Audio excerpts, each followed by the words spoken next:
하나님, 10억 원을 어떻게 생각하십니까? 하나님이 그야 푼돈이지. 그러면 하나님, 1000년을 어떻게 생각하십니까? 그야 1초밖에 안 되지. 그러자 이 사람이 하나님께 이야기합니다. 하나님, 한 푼만 주십시오. 하나님이 그래? 1초만 기다려라. 그랬다고 합니다. 하나님을 우리는 우리 식으로 생각하고 계산할 때가 참 많습니다. 오늘 설교 제목이 신실하신 하나님인데 이 말씀의 배경을 좀 먼저 말씀을 드려야 될 것 같습니다. 민수기 21장 21절 이하에 보면 이스라엘 백성들이 가나안에 들어가기 위해서 요단 동편 땅을 정복을 합니다. 요단 동편에 있던 그 나라는 어떤 나라인가 하면 아모리인의 왕 시온이 지배하고 있는 나라였습니다. 시온 왕은 아주 전쟁의 대가였습니다. 강력한 힘을 가지고 있는 나라였습니다.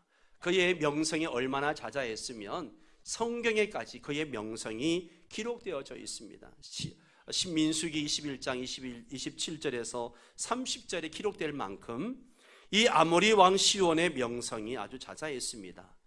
이런 강력한 아모리 왕 시온을 이스라엘이 한 사람도 남기지 아니하고 다 멸절시키고 그 땅을 정복을 합니다. 애굽의 노예로 있다가 나와서 전전하던 한 민족이 시온 왕을 비롯해가지고 바산 왕 옥을 물리쳤다는 이 소문이 그 근방 중동 지역에 있는 많은 나라들에게 소문이 퍼졌고 이것 때문에 많은 나라들이 두려움과 근심에 빠지게 됩니다. 이스라엘은 다른 족속들에게 두려운 존재가 되었습니다. 무엇이 이스라엘을 두려운 존재가 되게 했을까? 이스라엘이 광야를 전전하면서 전쟁 기술을 날마다 연마했기 때문일까? 아니면 전쟁에 사용할 최신 무기들을 개발했기 때문에 그랬을까? 이스라엘 백성들의 모습을 보면요, 전혀 그렇지 않습니다. 민수기를 읽어서 우리가 아실 겁니다. 그들의 모습을 보십시오. 그들은 날마다 먹고 마시는 문제로 원망하고 불평하고 서로 물고 뜯고 싸우는 그런 오합지졸이었습니다. 이런 이스라엘 민족이 아모리 왕 시온과 바산 왕 옥을 물리치며 주변의 나라들에게 두려운 존재가 되었다는 것은 너무나 놀라운 일이 아닐 수 없습니다. 이것은 결코 이스라엘 백성들의 향상된 전투력 때문에 생긴 두려움이 아니라는 것이죠. 신명기 2장 25절을 보면 이 사건들의 실체가 무엇인지 분명히 보여주고 있는데요. 오늘부터 내가 천하 만민이 너를 무서워하며 너를 두려워하게 하리니 그들이 네 명성을 듣고 떨며 너로 말미암아 근심하리라 하셨느니라. 이스라엘로 인해서 천하 만민이 두려움을 가지게 된 것은 이스라엘 때문이 아니요 이스라엘과 함께 하시는 하나님 때문이라는 것이죠. 아멘. 바꾸어 말해서 하나님께서 이스라엘에게 명성을 주셨고 하나님께서 그 명성을 천하 만민에게 이루게 하셨고 이스라엘의 명성을 들은 자들이 그들을 두려워하고 이스라엘 민족 때문에 근심에 빠지게 했다는 겁니다. 천하 만민 모든 사람이 다 하나님의 다스림 안에 있습니다. 전쟁에 능한 민족과 힘과 권력이 있는 사람들을 두려워하는 것이 아니라 이스라엘을 일으켜 명성을 주시는 하나님, 천하 만민에게 근심을 주시는 하나님을 두려워할 수 있습니다. 천하 만민을 다스리는 하나님을 두려워할 때 우리는 눈앞에 있는 현상과 사람에게 일비하지 않고 마침내 우리에게 소망을 주시는 하나님을 믿고 살아갈 수가 있는 것이죠. 민수기 22장부터 24장은 이스라엘 민족에 관한 이야기가 아니라 이스라엘을 보고 두려워하는 모압 왕 발락에 대한 이야기입니다. 두려움에 빠진 모압 왕 발락은 저 이스라엘을 어떻게 하면 물리칠 수 있을까 고민하다가 발람이라고 하는 그 메소포타미아 지역의 유명한 점쟁이, 술사, 무당을 청해 가지고 이스라엘을 저주해 달라고 부탁을 하는 내용이죠. 오늘 이 민수기 23장도 22장부터 이어지는 내용인데요, 22장 1절은 이렇게 시작합니다. 이스라엘 자손이 또 길을 떠나 모압 평지에 진을 쳤으니 요단 건너편 곧 여리고 맞은편이라. 출애굽해서 가나안 땅을 향해 전진해 가던 이스라엘 백성들이 모압 평지에 진을 쳤습니다. 모압 평지는 바로 여리고 맞은편에 있습니다. 이스라엘 백성들이 가나안 땅에 들어가 가장 먼저 점령하는 성이 여리고 성이 되는 거죠. 그러니까 이스라엘 백성들은 지금 40년 광야 생활을 끝내고 드디어 약속의 땅, 젖과 꿀이 흐르는 땅 가나안에 들어가기 위해서 준비를 하고 있는 겁니다. 모압 평지 가까운 곳에는 모압 부족이 살고 있고, 그 부족의 왕은 발락이라는 사람인데 이스라엘에 대한 소문을 듣고 극심한 두려움에 사로잡혔습니다. 이스라엘이 그들을 공격한 것도 아닙니다. 그런데도 모압 왕 발락은 질의 겁을 먹고 부올의 아들 발람이라는 무당을 불러옵니다. 발람은 선지자가 아니고요, 그 당시 메소포타미아 지역의 아주 유명한 술사 점쟁이입니다. 발람의 이름의 뜻은 백성을 망하게 하는 자, 백성을 파괴하는 자, 이런 이름의 뜻을 가지고 있습니다. 이런 발람을 불러서 이스라엘을 저주하려고 아주 큰 구판을 벌리는 거죠. 그런데 발락의 기대와는 전혀 다르게 하나님이 막으셔서 발람은 이스라엘을 한마디도 저주하지 못하고 오히려 그들을 축복합니다. 이스라엘을 보고 축복하는 거예요. 한 번도 아니고 3번씩이나 이스라엘 민족을 향해서 축복을 합니다. 그러면서 하는 말이, 하나님이 축복하시는 민족을 내가 어떻게 저주할 수 있겠는가? 그러면서 축복을 합니다. 여러분, 그렇습니다. 하나님이 축복하시는 자를 악한 사람이, 악한 사탄이 저주할 수 없습니다. 왜요? 하나님이 지켜주시기 때문에 그렇습니다. 우리는 발람의 이 말에 귀를 기울여야 합니다. 발람은 하나님을 섬기는 사람도 아니고 우상을 섬기는 무당이에요. 하나님의 은혜를 전혀 누리지 못하고 있는 사람도 하나님께서 저주하지 말라고 하니까 저주하지 않습니다. 하나님께서 축복하라고 하시니까 축복하는 거예요. 우상을 섬기는 무당조차도 하나님의 말씀을 그대로 순종하는데, 하물며 하나님을 섬기며 그 은혜를 누리며 살아가고 있는 우리는 과연 하나님의 말씀에 어떤 반응을 하고 살아가고 있는가? 여러분, 어떻게 살고 있습니까? 지난 한 주간 어떻게 살았습니까? 저는 지난주에 하나님의 음식이란 주제를 가지고 말씀을 함께 드렸습니다. 삶에 거룩이 없는 예배는 하나님이 드실 수 없는 온갖 오염 물질이 들어가 있는 음식과 같은 것이라고 말씀을 드렸습니다. 지난 한 주 어떻게 사셨습니까? 하나님의 특별한 사랑과 은혜를 받은 우리가 하나님의 말씀에 순종하며 살고 있는가? 저주하지 말라고 하시면 저주와 비난을 그칩니까? 축복하고 사랑하라고 하시면 내 생각을 접어두고 말씀대로 축복하고 사랑하고 계십니까? 혹시 사랑하라, 용서하라 하시는데도 계속 마음속에 원한을 품고 미워하고 시기하고 저주하고 있지는 않습니까? 하나님은 계속 순종을 요구하시는데 그게 싫어서 도망가고 있지는 않는가? 우리 자신을 돌아볼 수 있기를 바랍니다. 오늘 본문은 하나님께서 발람에게 선포하라고 명하신 말씀입니다. 그러니까 지금 무당의 입에서 하나님에 관한 진리가 선포되고 있는 거죠. 이제 이 말씀을 함께 살펴보려고 하는데요, 바라기는 성령님께서 저와 여러분에게 풍성한 은혜를 베푸셔서 이 말씀이 곧 우리의 믿음이 될 수 있기를 주의 이름으로 축복합니다. 이 말씀에 나타난 중요한 메시지는 첫째로 하나님은 신실하시다 하는 사실입니다. 하나님은 신실하시다. 한번 19절을 같이 읽을까요? 시작.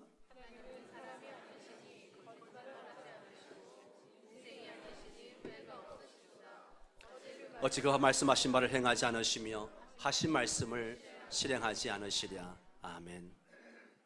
여러분, 지금 이 말을 누가 한 말이라고요? 모세가 한 말이 아니에요. 지금 발람이 한 말입니다. 그가 하는 말이 뭐라고 얘기하는가 하면, 하나님은 사람이 아니시고 인생이 아니시다. 그러면서 하는 말이, 하나님은 사람이 아니시니 거짓말을 하실 수 없고 인생이 아니시니 후회가 없으시도다. 예. 그러니까 사람은 물론 개인에 따라 차이가 있겠지만 쉽게 거짓말하고 자기 이익에 따라서 생각과 태도를 수시로 바꾸는 게 사람입니다. 그래서 사람을 믿을 수 없다라고 이야기하는 거죠. 그러나 하나님은 그렇지 않습니다. 우리 하나님은 사람이 아니십니다. 하나님은 신실하십니다. 거짓이 없으시고 변하지 않으십니다. 한결같은 분이세요.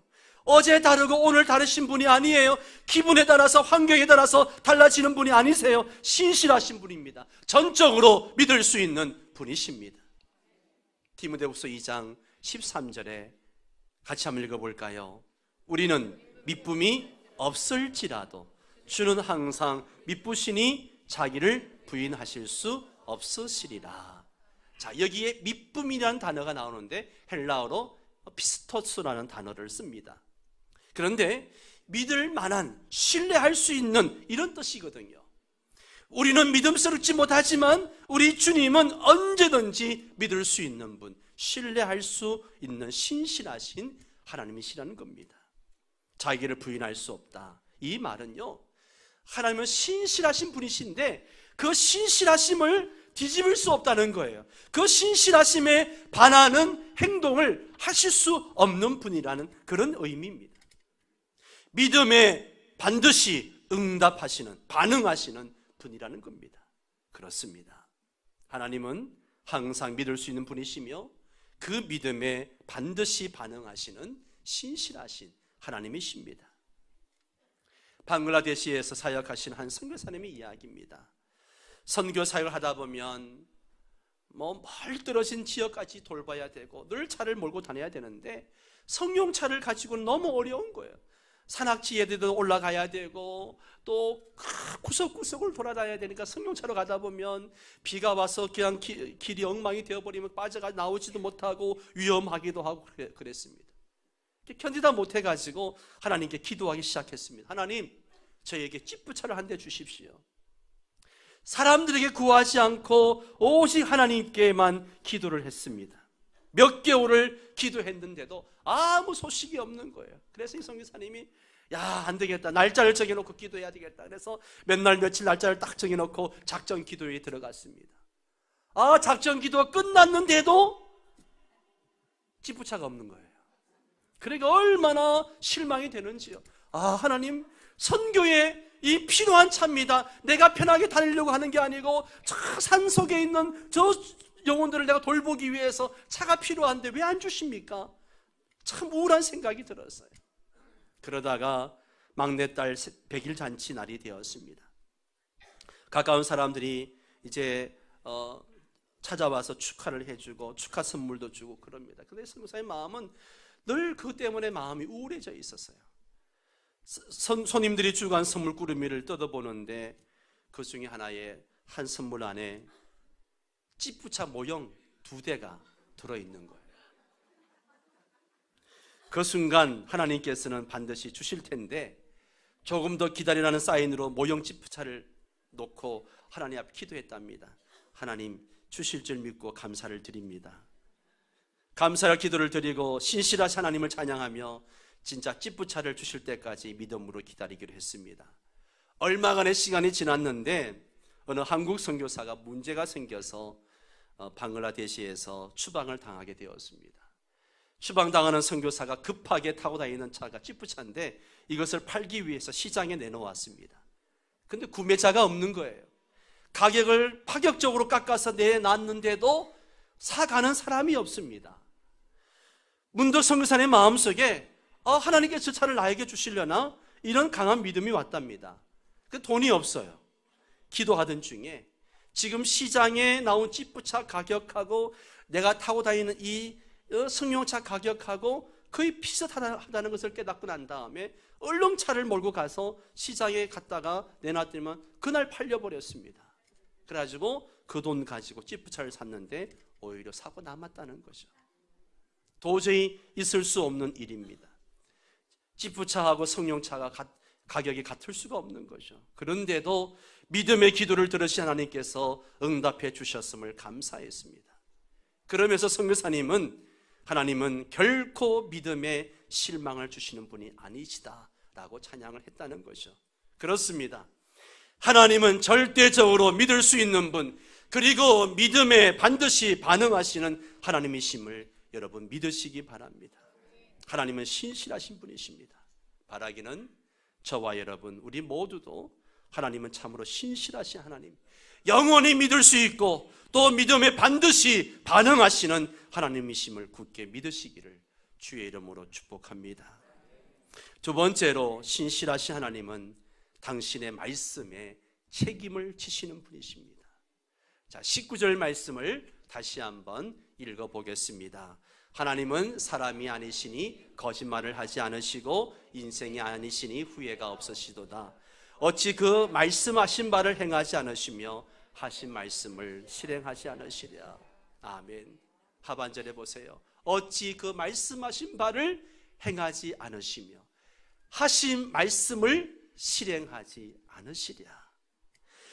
하나님께서는 하신 말씀 그대로 행하시는 분이십니다. 거짓이 없으시고 마음의 생각을 바꾸지 않으시기 때문에 한번 하신 말씀은 반드시 지키시는 하나님이십니다. 사람은 약속을 지키고 싶어도 때로 능력이 없어서 지키지 못하는 경우도 많습니다만 하나님은 그렇지 않으십니다. 전능하신 하나님이십니다. 원하는 모든 것을 다 하실 수 있는 분이십니다. 그러므로 약속한 말씀을 능히 준행하실 수 있습니다. 이 사실을 믿으시기 바랍니다. 이사야 55장 10절 11절 말씀을 보면요, 비와 눈이 하늘로부터 내려서 그리로 되돌아가지 아니하고 땅을 적셔서 소출이 나게 하며 싹이 나게 하여 파종하는 자에게는 종자를 주며 먹는 자에게는 양식을 줌과 같이 읽을까요? 내 입에서 나가는 말도 이와 같이 헛되이 내게로 되돌아오지 아니하고 나의 기뻐하는 뜻을 이루며 내가 보낸 일에 형통함이니라. 아멘. 할렐루야. 하나님께서는 한 번 말씀하시면 반드시 그 말씀의 뜻대로 다 성취된다는 겁니다. 하나님께서는 말씀하신 것을 기어코 성취하시는 분이십니다. 마태복음 5장을 보면 예수님께서도 진실로 너희에게 이르노니 천지가 없어지기 전에는 율법의 1.1획도 결코 없어지지 아니하고 어떻게 된다고요?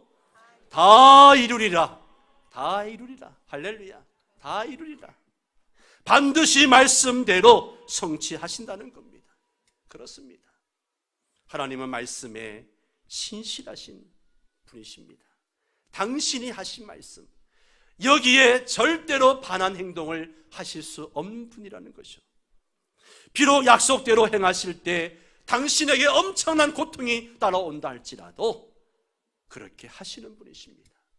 여러분, 복음서를 보십시오. 인간의 멸망 속에 빠져가는 인간을 구원하시기 위해서는 반드시 당신의 아들을 십자가에 내어줘야만 됩니다. 이것은 하나님께서 이미 창세기에서 약속하신 말씀이에요. 당신의 외아들을 십자가에 내어주시는 것은 하나님에게는 너무나 아픈 사건이죠. 그런데 하나님께서는 기꺼이 그 말씀대로 실천하시기 위해서 아들을 십자가에 내어주십니다. 약속하신 말씀대로 다 이루셔야 한다는 겁니다.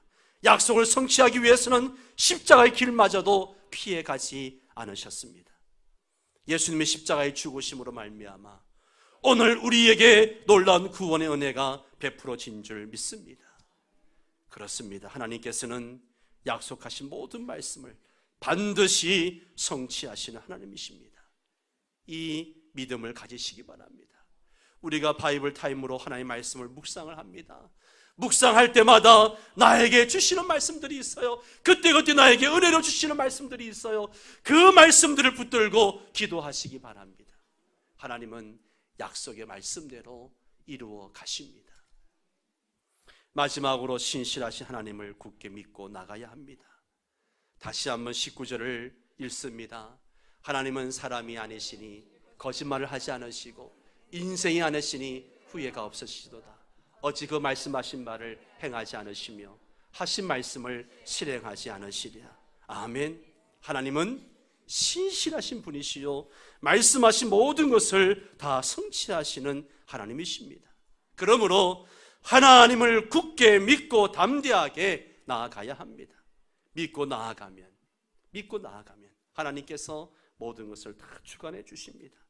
이스라엘 백성들이 애굽 종살이에서 나와가지고 이 모압 평지까지 올 수 있었던 것은 그들의 힘 때문이 아니었습니다. 하나님께서 인도하셨기 때문에 여기까지 올 수 있었습니다. 22절 말씀을 볼까요? 하나님이 그들을 애굽에서 인도하여 내셨으니 그의 힘이 뭐와 같다고요? 들소와 같도다. 예. 하나님이 하셨다는 거예요. 하나님이 하셨다는 겁니다. 이스라엘이 한 일이라고는 하나님이 하신 일, 그리고 하나님께서 하실 일을 믿고 전진해 가는 것 뿐이었습니다. 그랬더니만 가장 강력한 힘과 능력과 지혜로 여기까지 인도해 주셨습니다. 그리고 앞으로도 계속 인도해 주실 것입니다. 물론 장애물도 많았고 앞으로도 많은 장애물이 있을 것입니다. 그러나 하나님은 신실하신 분이시기 때문에 어떤 장애물을 만나더라도 백성들을 하나님이 원하시는 곳까지 능히 인도해 주실 것입니다. 사랑하는 성도 여러분, 우리가 할 일은 뭡니까? 하나님이 하실 일, 그리고 하나님이 우리에게 하신 일, 그것을 믿고 우리는 전진해 나가는 겁니다. 장애물이 있을 거예요. 왜 장애물이 없겠습니까? 수많은 장애물들이 우리 앞에 있을 것입니다. 그러나 우리 하나님을 믿고 나아가면 어떤 장애물도 우리는 헤쳐나갈 수 있을 줄 믿습니다. 23절 말씀을 또 보겠습니다. 같이 읽습니다. 야곱을 해할 점술이 없고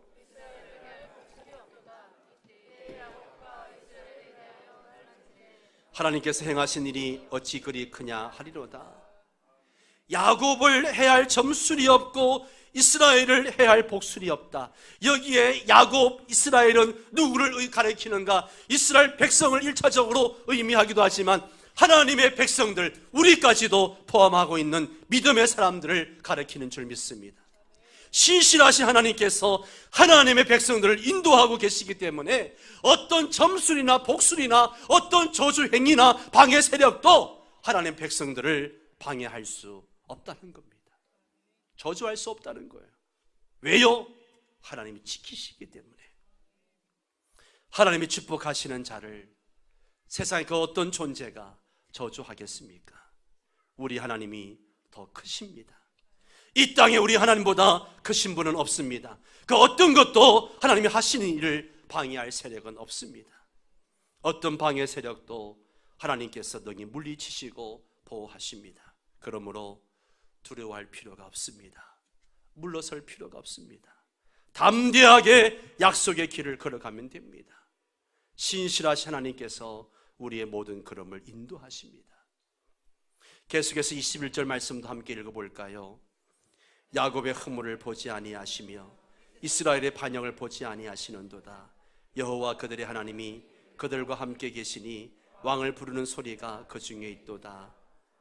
여기에 보면 야곱의 허물을 보지 아니하시며 이스라엘의 반역을 보지 아니하시는도다. 여러분, 우리에게 수많은 허물도 있고 반역도 있습니다. 이스라엘에게 수많은 허물이 있었어요. 여러분, 우리가 출애굽부터 계속해서 우리가 보아오는 게 뭡니까? 끊임없이 불평하고 원망하고 싸우는 이스라엘 백성들. 하나님이 먹여주시고 입혀주시고 다 해주시는데도 그렇게 많은 허물을 가지고 있는 이스라엘 백성들을 봅니다. 여러분, 우리도 마찬가지예요. 얼마나 수많은 허물과 반역이 있습니까? 그동안 우리가 얼마나 많은 죄를 지으며 살았습니까? 우리 죄를 이 땅에 쌓는다면 아마 하늘에 닿을 만큼 그렇게 많은 죄를 지었습니다. 또 얼마나 반역을 많이 했습니까? 하나님을 사랑하고 하나님 말씀대로 살겠다고 다짐해놓고 또 수없이 반역하면서 살았습니다. 이렇게 사람의 눈에 또 허물이 보이고 죄악이 보이는데 거룩하신 하나님의 눈에 얼마나 선명하게 우리의 죄악과 허물이 보이겠습니까? 그런데요, 그 하나님께서 그것을 보시지 않는다는 거예요. 하나님께서 하나님 백성들의 허물과 반역하는 범죄까지도 보시지 않으십니다. 덮어주신다는 거예요. 우리의 허물과 죄를 용서하시기 위해 십자가에 못 박히신 예수님을 믿으면 모든 허물을 덮어주십니다. 죄를 보시지 않습니다.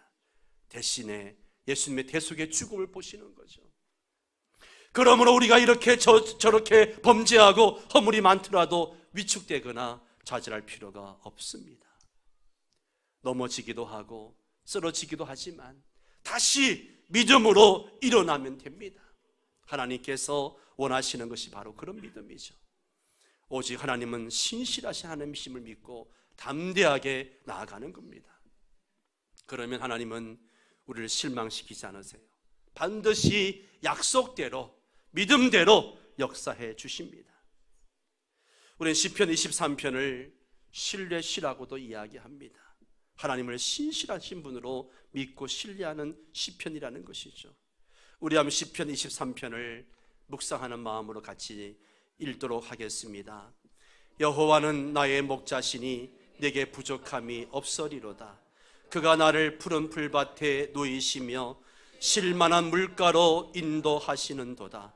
내 영혼을 소생시키시고 자기 이름을 위하여 의의 길로 인도하시는도다. 내가 사망의 음침한 골짜기로 다닐지라도 해를 두려워하지 않을 것은 주께서 나와 함께 하심이라.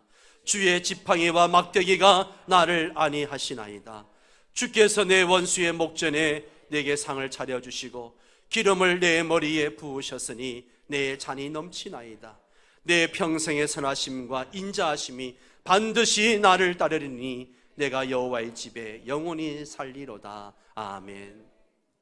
여호와는 나의 목자시니, 여호와는 나의 목자시니 내가 사망의 음침한 골짜기로 다닐지라도 해를 두려워하지 않을 것은 주께서 나와 함께 하십니다. 주의 지팡이와 막대기가 나를 안위하시나이다. 하나님은 신실하신 분이심을 믿는 절대적 믿음의 고백입니다.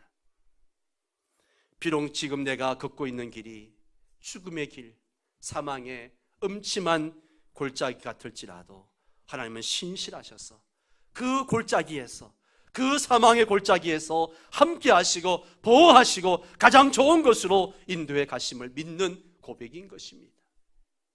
그렇습니다. 사랑하는 성도 여러분, 지금 나의 상황만 보는 것이 아닙니다. 지금 내가 겪고 있는 현실만 보면서 모든 것을 판단해버리고 단정 짓는 것이 아닙니다. 나의 걷는 이 길에도 신실하신 하나님이 함께 계심을 믿을 수 있다면 우리는 어떤 여건 속에서도 내일에 대한 희망을 노래할 수가 있는 것이죠. 신실하신 하나님을 믿기에 담대하게 지금 나의 현실에, 나의 문제에 맞설 수 있게 됩니다. 우리가 잘 알고 있는 폴리갑 감독, 예수 믿는다는 이유로 잡혀서 화형을 당할 때에 총독이 그렇게 말하죠. 지금이라도 예수를 안 믿겠다고 한다면 목숨을 살려주겠다. 그때 폴리갑이 이렇게 대답합니다. 내 나이 86세, 하나님께서는 86년의 세월 동안 단 한 번도 나를 서운하게 하시거나 실망시킨 적이 없으신데 내가 지금 우리 주님을 실망시켜셔야 되겠습니까? 지금 견딜 수 없는 고통을 겪고 있습니다. 죽음 앞에 서 있는 거예요. 그럼에도 하나님은 신실하신 하나님이심을 믿으며 고백하는 겁니다.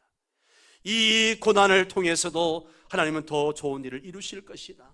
설령 죽음을 당한다 할지라도 하나님은 더 좋은 일을 이루실 것이다. 하나님은 신실하신 하나님이시니까 난 그냥 하나님께 모든 것을 맡기고 믿음의 길을 걸을 뿐이다. 하나님은 신실하시기에 그의 믿음에 응답하셔서 그 엄청난 시련을 넘어선 후에 또한 그를 가장 아름답고 영광스럽게 만들어 주셨을 것을 믿습니다. 오 신실하신 주, 오 신실하신 주, 내 너를 떠나지도 않으리라, 내 너를 버리지도 않으리라 약속하셨던 주님, 그 약속을 지키사 이후로도 영원토록 나를 지키시리라 확신하네. 우리의 신앙 고백이 되기를 바랍니다. 그렇습니다. 하나님은 신실하신 하나님이십니다. 신실하신 하나님이심을 굳게 믿을 수 있기를 바랍니다. 신실하신 하나님께 모든 것을 다 맡겨드리고 말씀하신 바를 굳게 믿고 나아갈 수 있기를 간절히 바랍니다. 말씀을 정리하겠습니다. 사랑하는 성도 여러분, 하나님의 신실하심을 믿으시기 바랍니다. 믿음을 저버리지 않으십니다. 믿음에 반드시 응답하시는 하나님이십니다. 약속하신 말씀대로 다 이루시는 하나님이십니다. 그 신실하신 하나님을 굳게 믿으시기를 바랍니다. 현실을 보면서 내 상황만 보면서 믿음에서 이탈하지 마시고 신실하신 하나님을 믿으심으로 현실에서 도리어 약속을 붙들고 희망을 노래하며 담대하게 전진해 가는 우리 명성의 모든 성도 여러분 되시기를 주의 이름으로 축원합니다. 우리 다 함께 일어나셔서 오 신실하신 하나님 한 분밖에 나를 한 번도 나를 실망시킨 적 없으시고 함께 찬양하면서 결단의 기도를 드리겠습니다.